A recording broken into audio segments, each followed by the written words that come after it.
ሰላም እንዴት ናችሁ? ውድ የፓርስ ቀለም ቤተሰቦች እንዴት ናችሁ? ወይ ሰላም ናችሁ? ዛሬ ክፍል 5 የአማርኛ ፊደላትን ከዠ እስከ ገ ያሉትን ይዘን የመጣ ይህን ቪዲዮ እስከ መጨረሻው ተከታተሉ። በውስጥ መስመር መማር ፈልጉ ደግሞ በ0925318048 ላይ ኢሞ፣ ዋትስአፕ እንዲሁም ቴሌግራም ላይ የድምጽ ወይም የጽሁፍ መልእክት አስቀምጡልን። ቀጥታ ወደ ቪዲዮ እንሄዳለን። የመጀመሪያው ፊደል ዠ ነው። ይሄኛው የመጀመሪያው ፊደል ዠ ነው። ዠ ብንጽፈው ምን ብለን ነው? ዜድ ኤች ዩ ብለን እንጽፋለን ማለት። ዠን ስትጽፉ ዜድ ኤች ዩ ብላችሁ ትጽፋላችሁ ማለት ነው። ቀጥሎ ያለው ዡ ነው። ሁለተኛ ፊደሎች እንዳልኳችሁ ዩ ነው የሚወስዱት። በእንግሊዝኛ የአማርኛው ኡ ነው። ዡ ማለት ዜድ ኤች ዩ፣ ዢ ዜድ ኤች አይ፣ ዣ ዜድ ኤች ኤ፣ ዤ ዜድ ኤች ኢ፣ ዥ ዜድ ኤች፣ ዦ ደግሞ ዜድ ኤች ኦ ማለት ነው። ከሰባተኛ ፊደሎች ኦ ነው የሚወስዱት።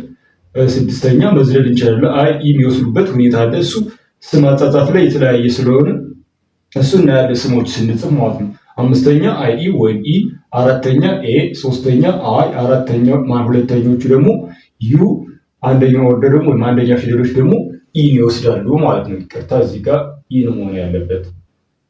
እዚህ ጋር ኢ ነው። እሺ በጣም ይቅርታ። እዚህ ጋር ኢ ነው መሆን ያለበት። ቀጥሎ ያለው ደ ነው። ደ ዲ ኢ፣ ዱ ዲ ዩ፣ ዲ ዲ አይ፣ ዳ ዲ ኤ፣ ዴ ዲ ኢ ወይም ደግሞ አይ ኢ ማድረግ እንችላለን። ኮምፒውተራችሁ ላይ በምጽፉ ጊዜ አይ ኢ አድርጋችሁ ዴ መጻፍ ትችላላችሁ ማለት ነው። ዲ ስድስተኛው ዲ ብቻውን፣ ዶ ሰባተኛው ዲ ኦ አድርገን እንጽፋለን ማለት። እነዚህ እንደ ሪፈረንስ መጠቀም አለባችሁ ማለት። አንደኛው፣ ሁለተኛው፣ ሶስተኛ፣ አራት፣ አምስት፣ ስድስት፣ ሰባት ፊደላትን እንዴት እንደሚጻፉ አናባቢያቸውን ከዚህ ሪፈረንስ መጠቀም ትችላላችሁ ማለት። ቀጥሎ ያለው ሶስተኛው ሮ ላይ ደግሞ ያለው ጄ ነው።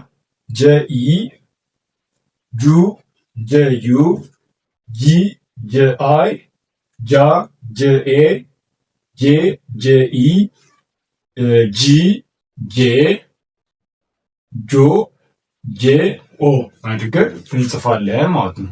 መጨረሻው አራተኛው ሮ ላይ ያለው አራተኛው ረድፍ ላይ ገ ነው።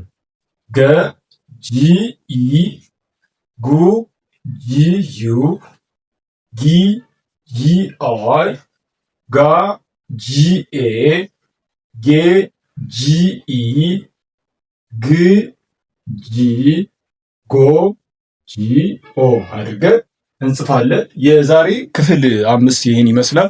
ቀጣይ ክፍሎች የምንለቅ ይሆናል። ዩቲዩብ ቻናል አለ፣ ሰብስክራይብ አድርጉ። እየገባችሁ ፕሮፋይላችን ላይ ተጭናችሁ ገብታችሁ ማግኘት ትችላላችሁ። እንዲሁም ደግሞ ይህን አካውንት ፎሎ አድርጉ፣ ለሌሎችም እንዲደርሳቸው ሪፖስት እንዲሁም ኮፒ በማድረግ ተባበሩ ዘንድ እንጠይቃለን። በሳምንት 5 ቀን እናስተምራለን፣ በየቀኑ 1 ሰዓት ማለት ነው። ስልካችን ላይ ባዮ ላይ አለ፣ እንዲሁም እዚህ ጋር አለ። ደውሉልን።